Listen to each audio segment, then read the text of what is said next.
Hello student, I am Anuradha Agrawal from Nirmal Sharde classes class 8 maths के इस video lecture में मैं आपको बताना जा रही हूँ question number 3 can a quadrilateral ABCD is a parallelogram if angle D plus B equal to 180 degree AB equal है DC के इक्वल टू 8 सेंटीमीटर है AD क्या है 4 सेंटीमीटर एंड BC क्या है 4.4 cm angle A equal to 70 degree and angle C equal to 65 degree. जैसा यहाँ given student हम बनाते हैं एक क्वाड्रिलेटरल जो कि एक पैरेललोग्राम है।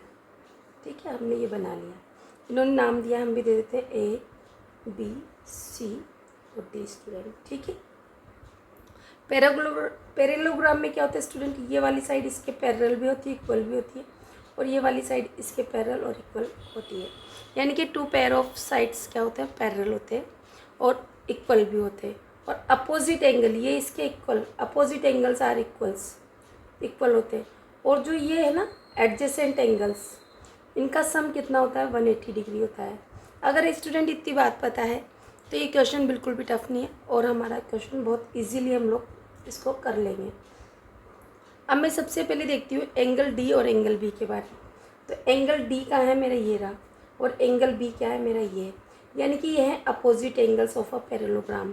तो ये अपोजिट एंगल ऑफ पैरेललोग्राम जो है 180 डिग्री, ये बिल्कुल भी ज़रूरी नहीं क्योंकि ये दोनों इक्वल होते हैं। हाँ, कभी कभी हो सकते हैं ये 90 हो जाए और ये 90 हो जाए, ऐसा संभव हो सकता है। रेक्टेंगल हो जबकि ये पैरेललोग्राम या एक स्क्वायर हो तो ऐसी स्थिति में संभव है, बट हमेशा ऐसा हो ये ज़रूरी नहीं क्योंकि ये दोनों इक्वल होते हैं। सपोज करो ये 120 है तो ये भी 120 होगा, तो ये जो फैक्ट है वो गलत है बिल्कुल भी। पहले हम क्वेश्चन के आंसर से ओरली समझ लेते हैं, बाद में मैं रिटर्न आपको दे देती हूँ। ए बी देखिए, ए बी कहाँ, ये रहा ए बी के इक्वल है डी सी।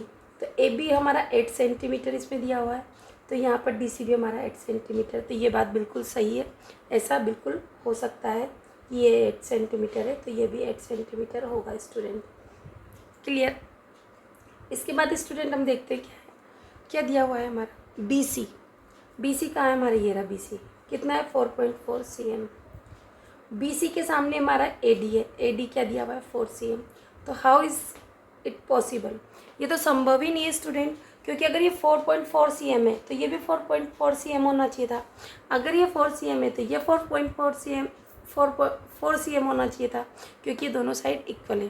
तो इस कंडीशन में भी ये क्वाड्रिलेटरल एक पैरेललोग्राम नहीं हो सकता। इसके बाद इन्होंने कहा है कि एंगल से एंगल ए क्या है 70 डिग्री। अगर मैं कहती हूँ कि ये 70 डिग्री है, एंगल वन क्या है मेरा 70 डिग्री है, तो एंगल सी ये कह रहे हैं कि 65 है। तो हाउ इज़ इट पॉसिबल, संभव ही नहीं है। मैंने आपको बता दिया अपोजिट एंगल्स आर इक्वल, ये 70 है तो ये भी 70 होगा, अगर ये 65 है तो ये भी 75 होगा। तो इस स्थिति में जो गिवन क्वाड्रिलेटरल है वो बिल्कुल भी पैरेललोग्राम हो ही नहीं सकता स्टूडेंट। अब मैं इसकी आपको लाइन लिख कर बताती हूँ। तो स्टूडेंट देखिए, मैंने ये लाइन लिख दी है, आपका टाइम ख़राब नहीं हो इसलिए। If in a quadrilateral ABCD angle D plus angle B equal 180 degree then it is not necessary, ये ज़रूरी नहीं है that ABCD is a parallelogram हो, जो कि मैंने आपको पहले समझा दिया। सिंस क्योंकि AD नॉट इक्वल है BC के, AD की लाइन देखिए यहाँ पर 4 cm है और BC हमारा क्या है 4.4 cm, जो कि मैंने आपको पहले समझा दिया था। इसलिए मैं यहाँ पर चाहो तो आप यहाँ पर लिख भी सकते हैं BC 4.4 cm और या 4 cm। तो ये नॉट इक्वल है स्टूडेंट, इसलिए it is not a parallelogram. Since देखिए कि एंगल ए कितना दिया हुआ है हमारा, एंगल ए 70 डिग्री दिया है और एंगल सी हमारा कितना दिया है 65। तो मैंने यहाँ दे दिया angle A not equal angle C, the opposite angles are unequal, so ABCD is not a parallelogram. तो इस तरह से हमारा क्वेश्चन नंबर 3 कंप्लीट हुआ। यदि आपको नहीं समझ में आए तो वीडियो को रिकैप कीजिए स्टूडेंट और देखिए। स्टूडेंट देखिए question number 4, draw a rough figure of a quadrilateral that is not a parallelogram but has exactly 2 opposite angle of equal major. देखिए ऐसा कोई आपको एक रफ फिगर बनाना है क्वाड्रिलेटरल का जो एक पैरेललोग्राम नहीं है but has exactly 2 opposite angles of equal major. Equal major वाली बात कर रहा है जो कि पैरेललोग्राम नहीं है। अगर हम स्क्वायर की बात करें, रेक्टेंगल की बात करें, तो देखिए उनमें अपोजिट साइड्स इक्वल होती है, अपोजिट एंगल्स आर इक्वल होते हैं। बल्कि हम ये कहें कि ईच एंगल्स आर 90 डिग्री, ऐसे भी हम बोल सकते हैं। बट ऐसा कहाँ कह रहे कि जो पैरेललोग्राम नहीं है ना, यानी कि पैरेलल साइड्स ना हो उनकी, आपको क्या ध्यान रखना है कि उनके अपोजिट साइड्स जो पैरेलल ना हो, बट उनके दो अपोजिट एंगल्स इक्वल हो। तो ऐसी भी कभी भी इस तरह की जब बात आ जाए स्टूडेंट, तो आप एक ही डायग्राम बनाना, ये वाला काइट का। किसका बनाएंगे स्टूडेंट आप? काइट का। काइट में आपको स्टूडेंट एक ही चीज़ ध्यान रखनी है कि एक जो लाइन बनाओगे ना आप, जैसे ये वाली लाइन ना, ये दोनों इक्वल है और ये दोनों इक्वल है लाइन्स, ध्यान रखना है। एडजेसेंट साइड्स आर इक्वल, जिसकी एडजेसेंट ये इसके इक्वल होगी और ये वाली इसके इक्वल होगी। ये मैंने एक रफ स्केच खींचा है स्टूडेंट, तो यहाँ से आपको कन्फ्यूज होने की ज़रूरत नहीं, और मैं नाम दे देती हूँ A, B, C and D। जब देखिए कि ये दोनों पैरेलल है, पैरेलल नहीं है यहाँ पर, सिर्फ आपको ये साइड इसके इक्वल है, ये साइड इसके इक्वल है, सिर्फ एक एडजेसेंट पॉइंट इक्वल है। तो ऐसी स्थिति में जो ये वाला एंगल है ना स्टूडेंट, ये अपोजिट एंगल्स यहाँ इक्वल हो जाते हैं। टू अपोजिट से एंगल आर इक्वल, तो ये काइट में ही हो सकता है और किसी में नहीं हो सकता जहाँ पर कि पैरेललोग्राम नहीं है, दो साइड्स आपस में पैरेलल नहीं है।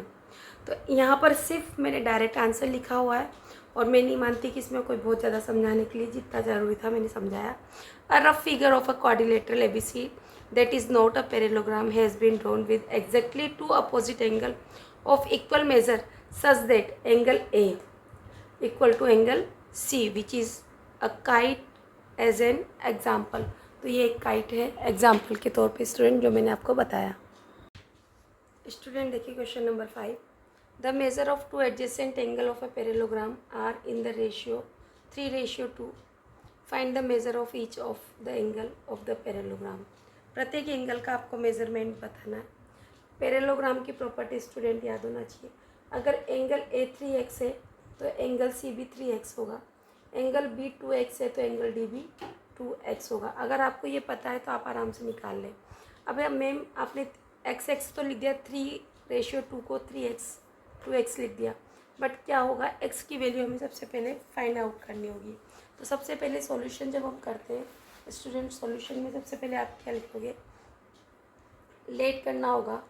लेट करेंगे हम two adjacent side, two adjacent sides of angles A and B of a parallelogram।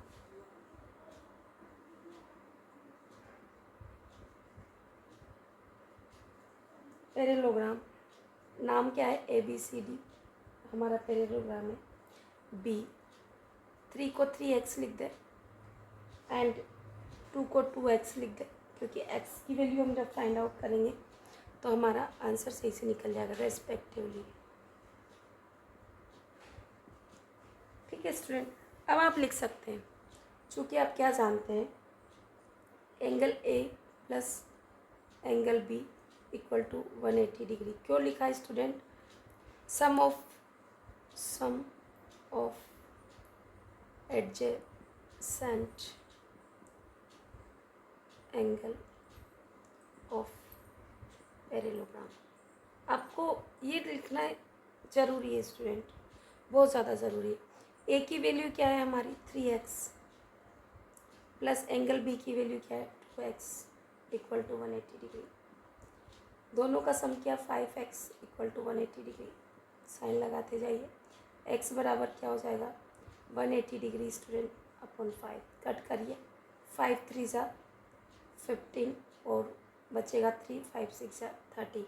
समझ में नहीं आया स्टूडेंट, यहाँ 180 को डिवाइड कीजिए 5 से, 5 3 ज़ा 15, आपका रिमाइंडर में 3 0, 6 टाइम 30 है ना स्टूडेंट। तो 36 टाइम इस तरह से कट चुका है आपका। अब आप कह सकते हैं 3x, एंगल A क्या था आपका 3x equal to 3 multiply 36, x बराबर 36 मैं यहाँ लिख कर डाल देती हूँ। ठीक है स्टूडेंट, 36 मल्टीप्लाई कीजिए, 3 6 18 कैरी किया 1, 3 3 ज़ा 9, 9 और 1 10। तो एंगल 1 क्या हो गया आपका 108 डिग्री। एंगल बी बराबर आपका क्या है 2x इक्वल टू 2 की जगह 2x की जगह 36 इक्वल टू कितना हो गया 72 डिग्री। तो देखिए इन दोनों का सम करेंगे तो 180 डिग्री आ जाएगा, नहीं आ जाएगा। तो इस तरह से अगर मैं पैरेललोग्राम यहाँ जो बना कर डाल दूँ और मैं 3x की जो a की वैल्यू है वहाँ 108 लिख देती हूँ और b की जगह में क्या लिख दूँ 72 डिग्री। तो आपकी x की वैल्यू आ गई। तो आप ये कहेंगे मैम जो c है हमारा वो क्या हो जाएगा 108 और d हमारा क्या हो जाएगा स्टूडेंट 72 डिग्री। तो बस अब यही बात आप लिख दीजिए। मैं यही सभी चीज़ें यहाँ लिख देती हूँ। Angle A equal to angle C equal to कितना हो गया student 108 degree and angle B equal to कितना हो गया एंगल सी बी के equal angle D equal to कितना हो गया 72 डिग्री। इस तरह से हमने हमारे ये आंसर कंप्लीट हुआ स्टूडेंट। और क्वेश्चन 5 बहुत इंपॉर्टेंट है, इसे अच्छे से करें समझे। 5 से लेकर 12 तक के जो क्वेश्चन है स्टूडेंट सारे इंपॉर्टेंट हैं और मैं सभी की वीडियो डालूंगी, आप अच्छे से देखिएगा। Thank you for watching my channel.